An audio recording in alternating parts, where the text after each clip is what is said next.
রাত, চারিদিকে নিস্তব্ধতা, গাছের পাতা কাঁপছে, ক্ষীণ হাওয়া, শেয়ালে ডাক, কুকুরের ঘেউ ঘেউ। রাত যত গভীর হচ্ছে, ভয় তত গ্রাস করছে। রিফাত তার বাইকে করে বাড়ি ফিরছে অফিস থেকে। রাস্তা ফাঁকা, শুধু কুয়াশার চাদর। রিফাতের মনটা কেমন করে উঠছে।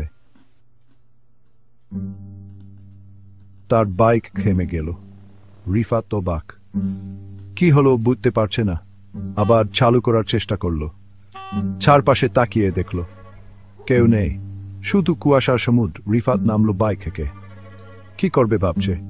হঠাৎ তার চোখ গেল রাস্তার ধারে একটা ছায়ার উপর। একটা নারী দাঁড়িয়ে আছে, সাদা পোশাক পরে। রিফাত ভয় পেয়ে গেল।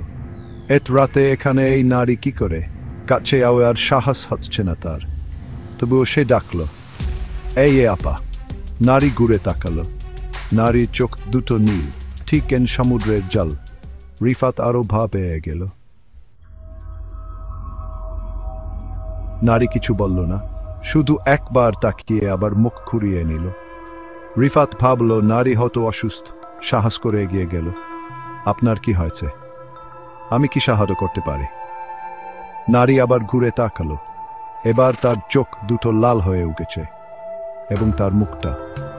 রিফাত চিৎকার করে উঠল। সে দেখল তা ভাবতেই তার আত্মা কাঁপছে।